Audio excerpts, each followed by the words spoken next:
Mitchell স্টার্ককে যেন পাল্টা জবাবই দিলেন শরীফুল ইসলাম। বল হাতে বুঝিয়ে দিলেন, what you can do I can do better.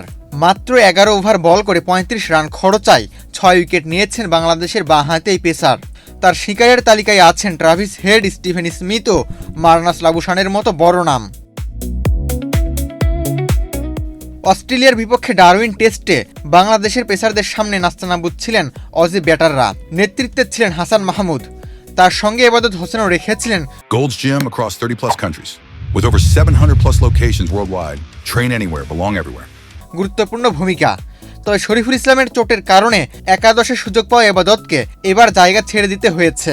আর দলে ফিরেই ক্যারিয়ার সেরা বোলিং ফিগার তুলে নিলেন শরীফুল, গড়লেন বাংলাদেশের হয়ে দ্বিতীয় দ্রুততম 500 রেকর্ডও।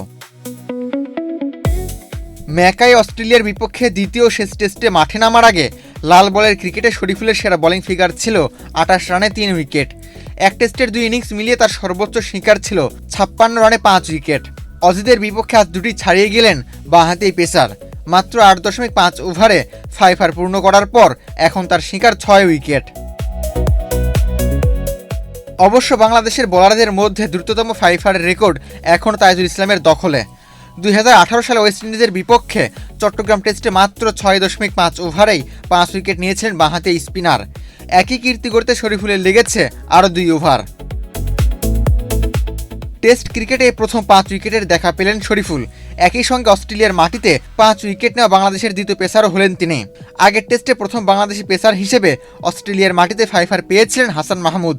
সেবার তার শিকার ছিল 6 উইকেট। আর ম্যাকাই টেস্টে অস্ট্রেলিয়ার প্রথম 8 উইকেটের 6টি গেছে শরীফুলের পকেটে। এর আগে ব্যাটিং বিপর্যয়ে পড়ে মাত্র 64 রানে অল আউট হয়েছিল বাংলাদেশ। অস্ট্রেলিয়ার হয়ে 6 উইকেট নিয়েছিলেন গতি তারকা মিচেল স্টার্ক। জবাবে নিজেদের প্রথম ইনিংসে ব্যাট করতে নেমে 26 রানে প্রথম ধাক্কা খায় অস্ট্রেলিয়া। তাসকিন আহমেদের বলে ফেরেন ম্যাট রেনশো। দলীয় 43 রানে ট্রাভিস হেডকে ইনসাইড এজে বোল্ড করে উইকেটের খাতা খোলেন শরীফুল। একই ওভারে বোল্ড করেন মার্নাস লাবুশেনকেও। এরপর একে একে Steven Smith, Webster, Pat Cummins ও মিচেল স্টার্ককে ফিরিয়ে নিজে 6 উইকেট পূর্ণ করেন বাংলাদেশের বাঁহাতি পেসার। আবু তালহা, বাংলাদেশ প্রতিদিন।